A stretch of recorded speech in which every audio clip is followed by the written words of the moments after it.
Ada sesuatu yang tersembunyi di sela-sela daging panggang itu, sepotong kuku manusia yang menghitam. Waktu itu, gerobaknya sedikit terbuka di bagian belakang. Ada sesuatu yang menggantung, seperti tangan manusia. Di dalam gerobak itu, tersembunyi beberapa potongan daging mentah yang tampak tidak biasa. Warnanya lebih pucat dibandingkan daging ayam atau kambing, dengan serat yang aneh. Di antara potongan itu, ada sesuatu yang membuat Kirman mundur dengan napas memburu, sebuah jari manusia yang masih utuh, dengan kuku yang tampak membiru. Joyo memang dulunya seorang tukang sate di desa ini, katanya pelan, tapi dia sudah meninggal 7 hari yang lalu. Joyo ditemukan tewas mengenaskan di rumahnya seminggu yang lalu. Polisi yang menangani kasusnya mengatakan bahwa tubuhnya dimutilasi. Dagingnya sebagian hilang.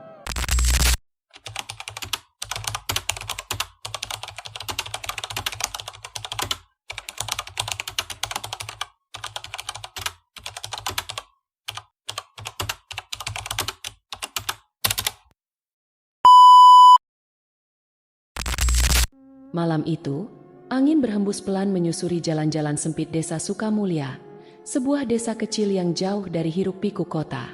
Lampu-lampu minyak yang menggantung di beberapa rumah berkelip-kelip, seakan mencoba bertahan dari tiupan angin dingin yang merayap masuk. Tidak banyak yang beraktivitas di luar rumah setelah pukul 9 malam, kecuali beberapa anak muda yang masih nongkrong di warung kopi Pak Darman. Namun, malam itu ada sesuatu yang berbeda. Suara khas seseorang yang sedang mengipas sate tiba-tiba terdengar di ujung jalan desa. Bau harum daging yang terbakar mulai menyebar, menggoda hidung siapapun yang menciumnya. Beberapa orang keluar dari rumah mereka, mencari sumber aroma lezat itu. Di dekat perempatan jalan desa, seorang pria parubaya berdiri di samping gerobak sate kelilingnya. Wajahnya tampak ramah, namun matanya sedikit sayu, seakan menyimpan kelelahan yang mendalam. Dengan gerakan cekatan, ia membolak-balikan tusuk sate di atas bara api kecil yang menyala merah. "Baru jualan di sini, Pak?" tanya Darman, pemilik warung kopi, yang penasaran dengan pedagang baru itu. Pria itu mengangguk, lalu tersenyum tipis. "Saya baru pindah ke desa ini. Nama saya Pak Joyo," jawabnya dengan suara berat. Beberapa warga mulai mengerumuni gerobak sate Pak Joyo.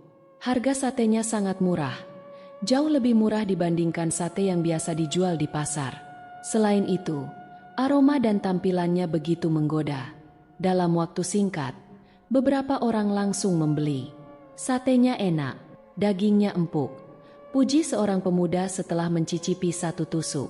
Pak Joyo hanya tersenyum, terus membakar sate tanpa banyak bicara.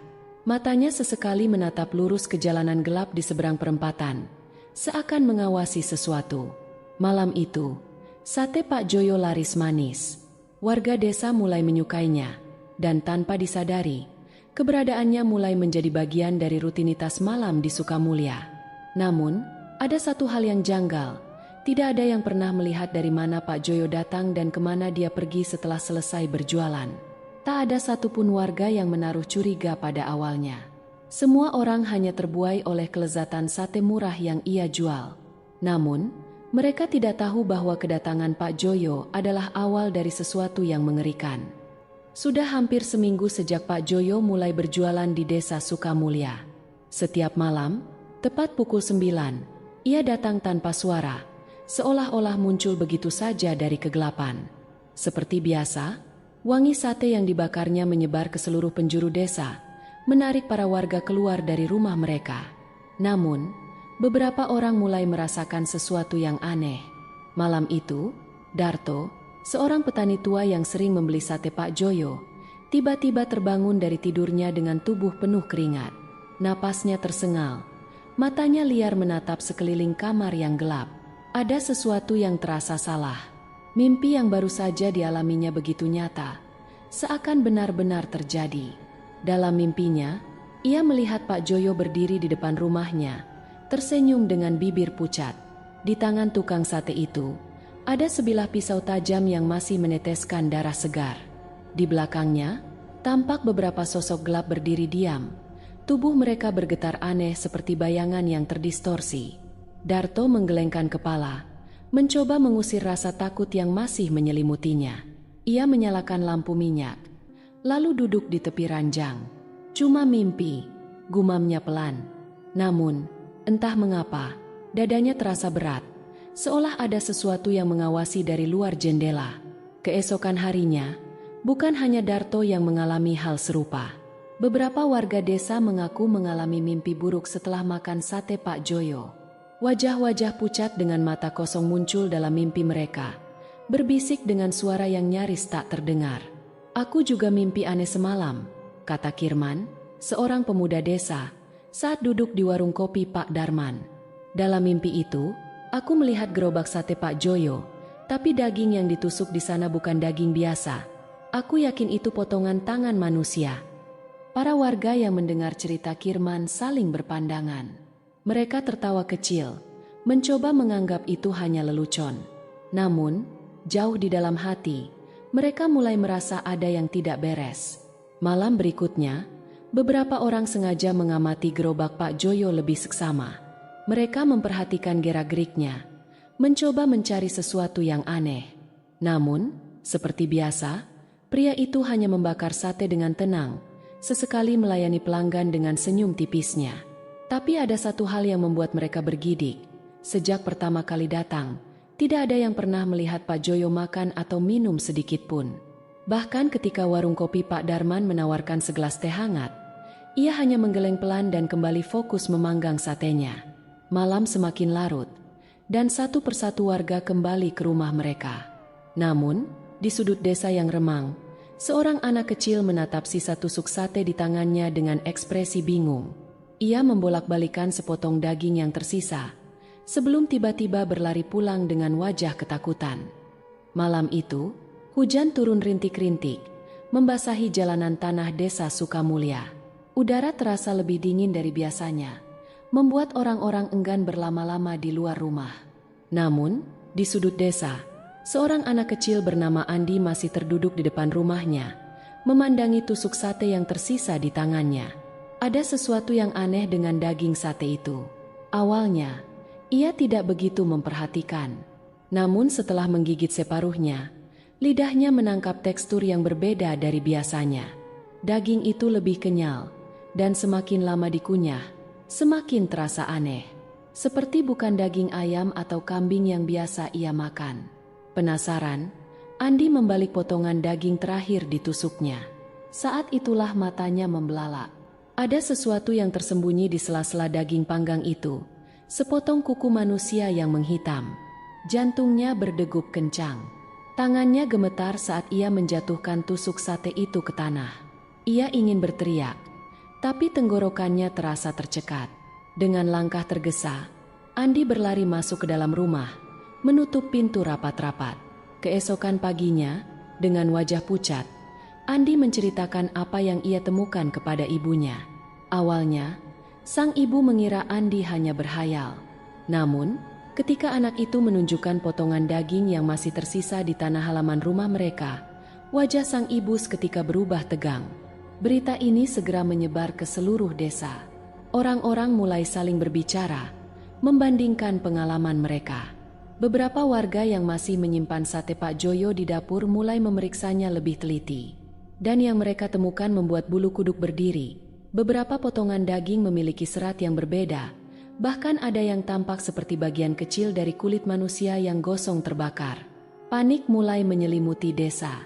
Warga berkumpul di rumah Pak Darman, pemilik warung kopi yang sering melihat Pak Joyo dari dekat. Mereka mencoba mencari jawaban atas semua keanehan ini. Apa mungkin dia menggunakan daging yang tidak seharusnya? Tanya seorang warga dengan suara bergetar. Pak Darman menghela napas berat. Ia mengingat sesuatu yang selama ini terasa ganjil. "Aku pernah lihat sesuatu di gerobaknya," katanya lirih. Waktu itu, gerobaknya sedikit terbuka di bagian belakang.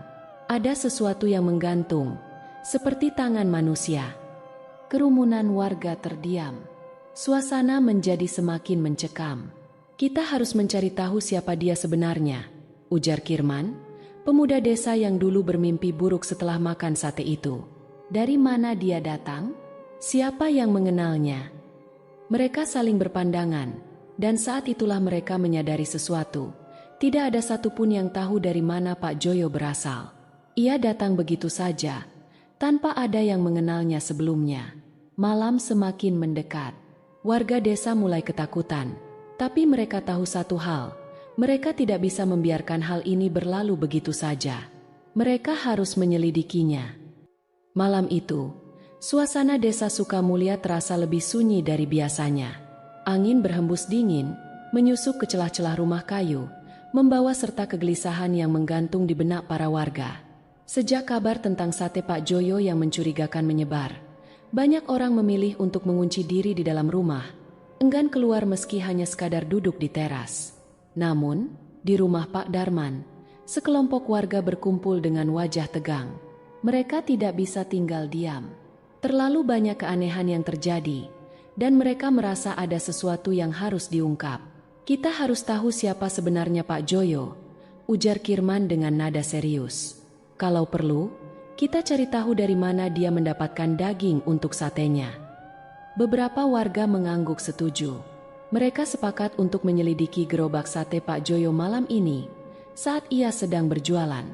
Sekitar pukul 9, seperti biasa, Pak Joyo muncul di perempatan desa. Gerobaknya berdiri di tempat yang sama. Asap tipis mengepul dari panggangan. Aroma sate kembali memenuhi udara. Namun kali ini tidak ada satupun warga yang mendekat untuk membeli. Mereka hanya mengintip dari balik jendela atau dari kejauhan, memperhatikan setiap gerak-gerik pria itu. Sementara itu, Kirman dan beberapa pemuda lainnya bersembunyi di balik semak-semak, menunggu waktu yang tepat. Mereka berencana menyelinap ke belakang gerobak saat Pak Joyo sibuk melayani pelanggan, jika ada yang masih berani membeli. Namun, sesuatu yang aneh terjadi. Malam ini, tidak ada satupun orang yang datang menghampiri gerobak sate itu. Meski begitu, Pak Joyo tetap tenang, seakan tidak peduli. Ia terus membolak-balikan tusuk sate di atas bara, sesekali mengangkat kepalanya dan menatap ke sekeliling dengan tatapan kosong. Tiba-tiba, tubuh Kirman menegang. Dari tempat persembunyiannya, ia bisa melihat sesuatu yang membuat darahnya berdesir.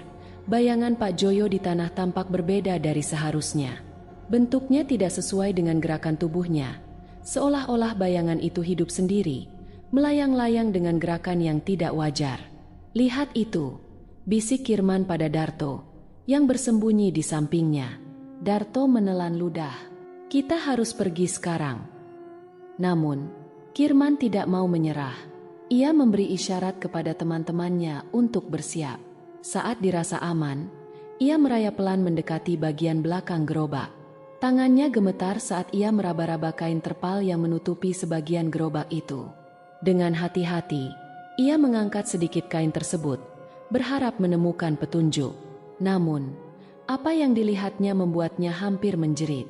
Di dalam gerobak itu, tersembunyi beberapa potongan daging mentah yang tampak tidak biasa.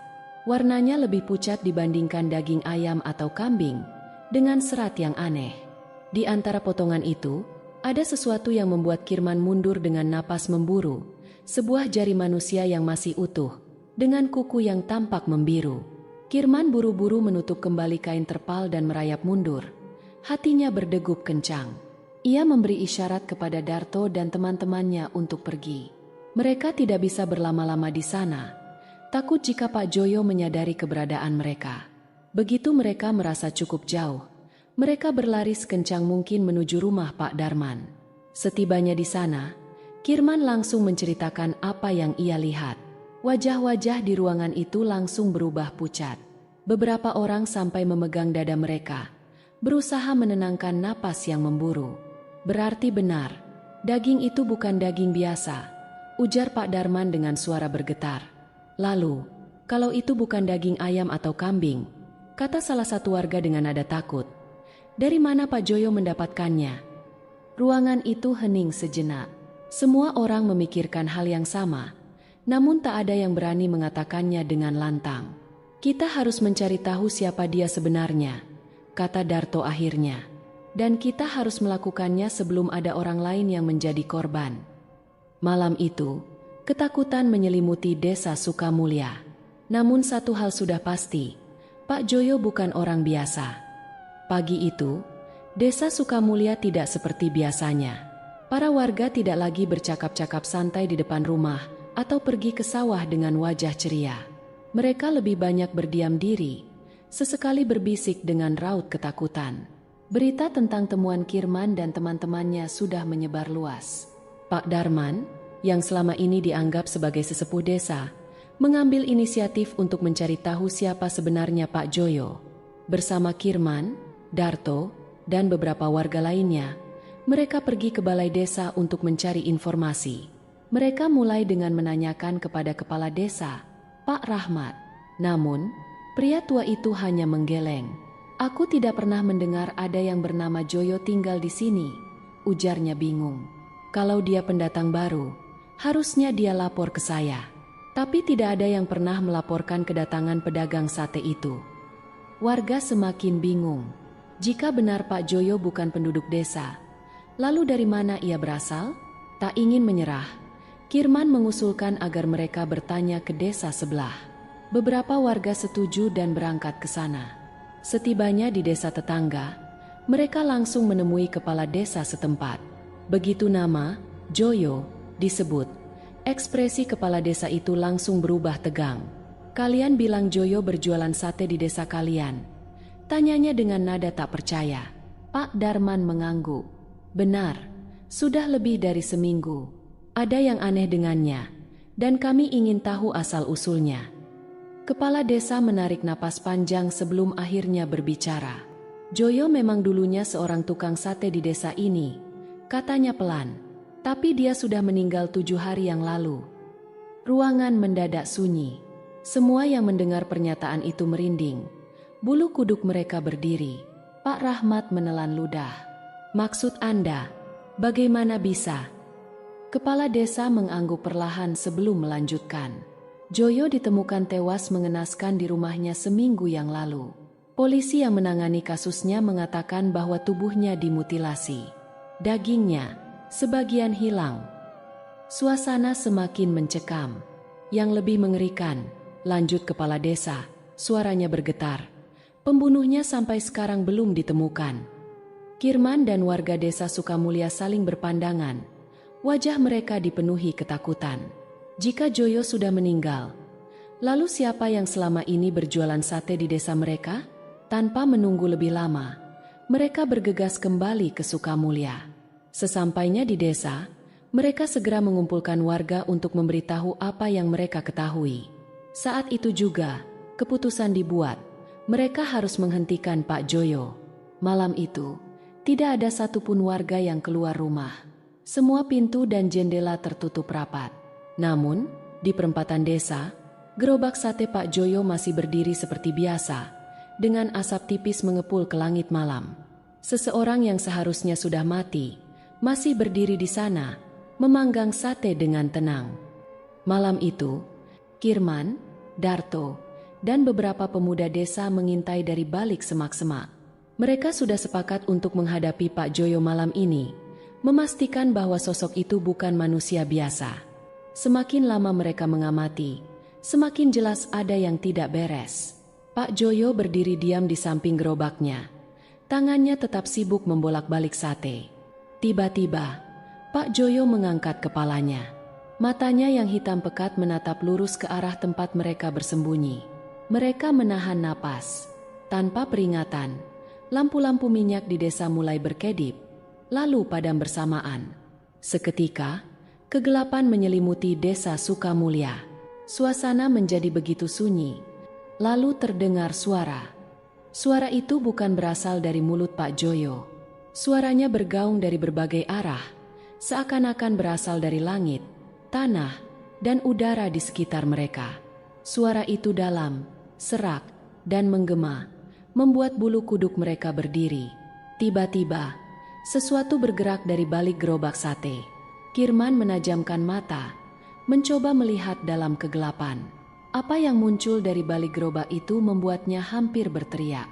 Sosok-sosok tanpa wajah berdiri diam di sana. Tubuh mereka kurus, kulitnya pucat dengan bekas luka yang menghitam. Mereka seperti bayangan manusia yang tidak sempurna, bergerak dengan gerakan patah-patah, Darto berpegangan erat pada lengan Kirman. Kita harus lari. Namun sebelum mereka bisa bergerak, salah satu sosok itu menunduk, meraih sesuatu dari dalam gerobak sate, lalu mengangkatnya ke udara. Kirman merasa perutnya mual. Itu adalah sebuah kepala manusia, tanpa kulit, dengan mata yang masih terbuka lebar dalam ekspresi ketakutan. Jeritan pertama pecah di desa. Dari berbagai penjuru, warga desa yang melihat pemandangan mengerikan itu mulai berteriak ketakutan. Beberapa orang langsung berlari ke rumah mereka, sementara yang lain hanya berdiri gemetar, tidak mampu bergerak. Pak Joyo, atau apapun makhluk itu, tersenyum. Namun, senyumnya bukanlah senyum manusia. Mulutnya merekah terlalu lebar, hampir mencapai telinganya, memperlihatkan gigi-gigi tajam yang bukan milik seorang pedagang sate. Tanpa aba-aba, sosok-sosok tanpa wajah itu mulai bergerak cepat ke arah warga. Mereka tidak berlari, tapi meluncur seperti bayangan yang ditiup angin, mengeluarkan suara lirih seperti desahan kematian. Kirman dan Darto tidak berpikir dua kali. Mereka berbalik dan berlari secepat mungkin. Dari sudut matanya, Kirman bisa melihat beberapa warga yang tertangkap. Tubuh mereka membeku, kemudian perlahan-lahan berubah.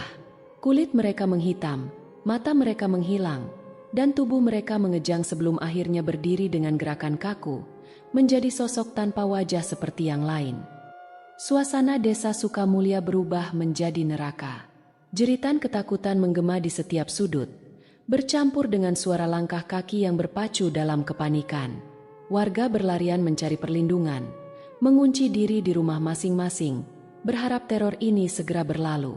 Namun, mereka tahu, apapun yang sedang terjadi bukanlah sesuatu yang bisa dihindari hanya dengan bersembunyi. Kirman, Darto, dan beberapa pemuda desa berhasil mencapai rumah Pak Darman. Mereka mengunci pintu rapat-rapat. Napas mereka masih memburu setelah berlari sekuat tenaga. Dari balik jendela, mereka bisa melihat sosok-sosok tanpa wajah berkeliaran di jalanan. Tubuh mereka bergerak kaku namun cepat, seakan mencari mangsa berikutnya. Pak Darman, yang sejak tadi berusaha menenangkan warga yang berlindung di rumahnya, akhirnya angkat bicara. Kita tidak bisa terus begini. Kita harus mencari cara untuk menghentikan ini. Kirman mengangguk, meski ketakutan masih mencengkeram dirinya. Tapi bagaimana, Pak? Makhluk-makhluk itu bukan manusia lagi. Darto, yang sejak tadi terdiam, tiba-tiba teringat sesuatu. Dulu, kakekku pernah bercerita tentang arwah penasaran yang kembali ke dunia karena kematiannya tidak wajar. Mereka biasanya harus dikembalikan ke tempat asalnya atau diberikan penghormatan yang layak. Pak Darman mengangguk pelan. Itu masuk akal. Joyo meninggal secara mengerikan. Jasadnya dimutilasi, dan mungkin tidak dikuburkan dengan layak. Mungkin arwahnya kembali untuk menuntut balas. Tapi kita bahkan tidak tahu di mana jasadnya, sahut salah satu warga. Tiba-tiba, Kirman tersentak. Gerobak sate itu. Semua mata tertuju padanya. Waktu aku melihat ke dalam gerobak, ada potongan tubuh manusia di sana. Bagaimana kalau bagian tubuh Joyo masih ada di dalamnya? Darto menelan ludah. Kalau benar begitu, kita harus menghancurkan gerobaknya. Pak Darman berpikir sejenak. Bukan hanya menghancurkan, kita harus membakar semuanya. Jika benar roh Joyo masih terikat di sana, itu mungkin satu-satunya cara untuk menghentikan ini. Meskipun ketakutan masih menguasai mereka, mereka tahu bahwa ini satu-satunya jalan. Penyergapan di perempatan desa. Dengan membawa obor dan segala keberanian yang tersisa, Kirman, Darto, dan beberapa pemuda desa keluar dari rumah Pak Darman. Mereka berjalan hati-hati menuju perempatan desa, tempat gerobak sate masih berdiri. Pak Joyo masih di sana. Wajahnya tetap datar, matanya kosong, seolah sadar bahwa waktunya semakin dekat. Sosok-sosok tanpa wajah berdiri di sekelilingnya, seperti pelayan setia yang menunggu perintah. Kirman memberi isyarat kepada teman-temannya. Mereka harus bergerak cepat. Dengan langkah mantap, mereka mendekati gerobak. Salah satu pemuda membawa jeriken berisi bensin, siap untuk menyiramkan cairan itu ke kayu-kayu gerobak yang sudah tua. Namun, sebelum mereka bisa bertindak, Pak Joyo tiba-tiba bergerak. Matanya yang hitam pekat berubah menjadi merah menyala, dan tubuhnya mulai bergetar hebat. Suara mendesing memenuhi udara, diikuti oleh jeritan panjang yang bukan berasal dari satu suara, melainkan banyak suara yang bergabung menjadi satu. Sosok-sosok tanpa wajah itu mulai bergerak. Mereka meluncur dengan kecepatan mengerikan ke arah para pemuda desa. Kirman tidak membuang waktu. Dengan tangan gemetar, ia mengambil obor yang dibawanya dan melemparkannya ke arah gerobak yang sudah disiram bensin. Api segera menyambar. Gerobak sate Pak Joyo terbakar dalam hitungan detik. Lidah api melahap kayunya dengan rakus. Bau daging terbakar menyeruak di udara.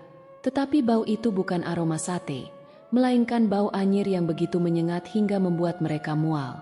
Pak Joyo menjerit.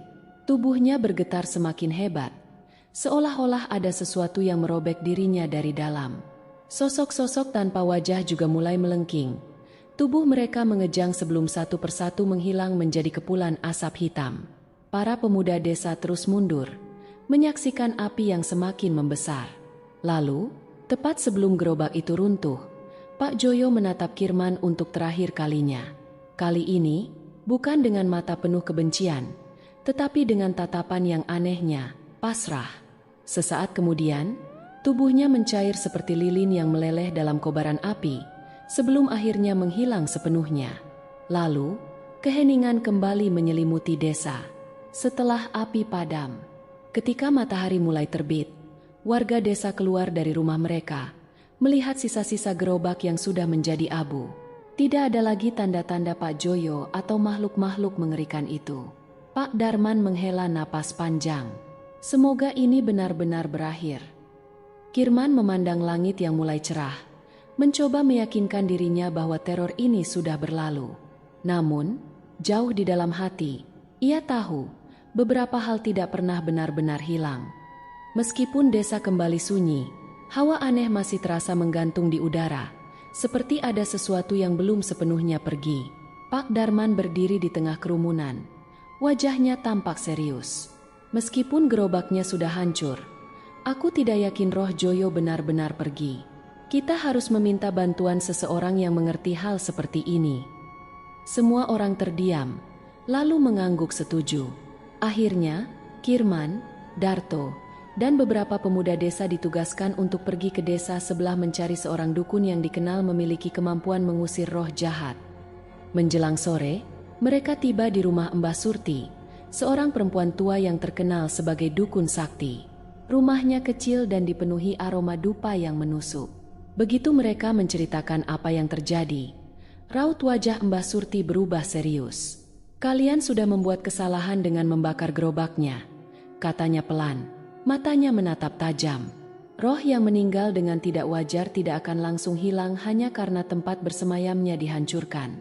Sebaliknya, itu bisa membuatnya semakin liar. Kirman menelan ludah. "Jadi, apa yang harus kami lakukan, Mbah?" Mbah Surti menghela napas panjang sebelum berbicara. "Kita harus melakukan ritual pengusiran. Roh Joyo harus dipanggil, lalu dikembalikan ke tempatnya dengan paksa." Tanpa menunggu lama, Mbah Surti bersiap. Dia mengambil sesajen, kemenyan, dan beberapa benda ritual lainnya. Lalu mereka segera kembali ke desa Sukamulya. Ritual dimulai. Malam itu, seluruh warga berkumpul di tanah lapang dekat perempatan desa, tempat di mana gerobak sate dulu biasa berdiri. Mbah Surti duduk di tengah lingkaran, menyalakan dupa dan mulai merapalkan mantra dalam bahasa kuno yang tidak dipahami siapapun. Asap kemenyan mengepul, menari-nari di udara. Angin yang tadinya tenang tiba-tiba berembus kencang, membuat api obor di sekitar mereka bergetar. Lalu, terdengar suara, "Kalian pikir aku bisa pergi semudah itu?" Semua orang menegang. Suara itu bukan berasal dari Mbah Surti. Dari tengah lingkaran, perlahan-lahan, sosok Pak Joyo mulai muncul. Tubuhnya masih mengenakan pakaian yang sama seperti saat dia berjualan sate, tetapi wajahnya kini lebih mengerikan. Kulitnya mengelupas, matanya berlubang hitam pekat, dan mulutnya tersenyum lebar dengan gigi-gigi tajam yang berlumuran darah. Beberapa warga menjerit ketakutan. sementara yang lain membeku di tempat. Mbah Surti tetap tenang. Dia menaburkan garam dan bunga 7 rupa ke arah sosok itu, lalu mengangkat tangannya. Kembalilah ke tempatmu. Tempatmu bukan di dunia ini lagi. Pak Joyo tertawa, suara tawa yang dalam dan bergaung di seluruh desa. Aku belum selesai di sini. Tiba-tiba, tanah di sekitar mereka bergetar. Dari dalam tanah, muncul tangan-tangan hitam yang merayap, mencoba meraih siapa saja yang berada di dekatnya. Beberapa warga berteriak dan mundur, sementara Mbah Surti tetap melanjutkan mantranya dengan suara yang semakin keras. Kirman, yang berdiri di dekat Darto, melihat sesuatu di tanah, sebuah kantong kecil berwarna merah yang setengah terkubur. Dia segera mengingat sesuatu yang pernah diceritakan orang-orang tentang ilmu hitam. Kadang-kadang, roh bisa diikat ke dunia dengan sebuah jimat atau benda tertentu. Tanpa berpikir panjang, dia berlari ke arah kantong itu dan menggali dengan tangannya. Begitu dia menariknya keluar, kantong itu terasa hangat, seolah ada sesuatu yang hidup di dalamnya. Mbah Surti melihat apa yang dilakukan Kirman dan langsung berteriak, "Bakar kantong itu!" Kirman segera melempar kantong tersebut ke dalam api ritual. Begitu kantong itu mulai terbakar, Pak Joyo melengking kesakitan. Tubuhnya mengejang, matanya melebar penuh amarah, sebelum perlahan-lahan mulai menghilang dalam kepulan asap hitam. Tangan-tangan hitam yang muncul dari tanah juga lenyap, dan angin kencang tiba-tiba berhenti. Hanya suara api yang masih berderak, dan napas warga yang masih terengah-engah dalam ketakutan. Mbah Surti menatap mereka dengan wajah lelah. Sekarang dia benar-benar pergi. Kirman menatap tanah lapang yang kini kosong, mencoba meyakinkan dirinya bahwa semua ini sudah berakhir. Namun, jauh di dalam hatinya, dia tahu beberapa roh tidak pernah benar-benar meninggalkan dunia ini. Pagi itu, langit di atas desa Sukamulya terlihat lebih cerah dari biasanya. Udara yang sempat terasa berat dan mencekam kini perlahan kembali normal. Aroma dupa dan kemenyan masih samar-samar tercium, bercampur dengan sisa abu dari ritual semalam. Warga desa mulai keluar dari rumah mereka dengan raut wajah kelelahan. Mata mereka menyiratkan kelegaan, tetapi juga ketakutan yang belum sepenuhnya hilang. Semalaman mereka tidak tidur, menunggu apakah teror Pak Joyo benar-benar telah berakhir. Kirman berdiri di tengah tanah lapang, menatap bekas perempatan tempat gerobak sate dulu berdiri. Tidak ada lagi tanda-tanda kehadiran makhluk mengerikan itu. Namun, bayangan kejadian semalam masih membekas jelas di benaknya. Suara jeritan, tatapan kosong Pak Joyo, dan tangan-tangan hitam yang muncul dari tanah. Pak Darman menghampirinya, menepuk bahunya pelan. "Kau baik-baik saja?" Kirman mengangguk pelan. "Aku masih sulit percaya semua ini benar-benar terjadi." Darto, yang berdiri tak jauh dari mereka, menimpali, "Aku juga. Rasanya seperti mimpi buruk, tapi ini nyata." Mbah Surti melangkah mendekati mereka, membawa sisa-sisa abu dari kantong merah yang dibakar semalam. "Roh Joyo sudah kembali ke tempatnya. Dia tidak akan mengganggu kalian lagi." Warga desa menghela napas lega. Beberapa orang bahkan menangis, merasa beban besar yang selama ini menghantui mereka akhirnya lenyap. Namun, sebelum pergi, Mbah Surti menatap Kirman dalam-dalam. "Tapi ingat, roh yang meninggal dengan cara tidak wajar tidak selalu pergi dengan damai. Jika ada dendam yang belum terselesaikan, jejaknya bisa tetap ada." Kirman menatapnya dengan bingung. Mbah Surti tersenyum tipis, tetapi matanya menyiratkan sesuatu yang lain, sebuah peringatan. Jangan terlalu sering menoleh ke belakang. Kadang, ada sesuatu yang masih mengawasi. Setelah mengucapkan itu, Mbah Surti berbalik dan pergi, meninggalkan desa dengan langkah tenang. Hari-hari berlalu, dan desa Sukamulya perlahan kembali ke kehidupan normalnya. Warga mulai berani keluar malam, anak-anak kembali bermain di jalanan, dan suara azan kembali menggema di waktu subuh tanpa gangguan. Namun, ada satu hal yang berubah.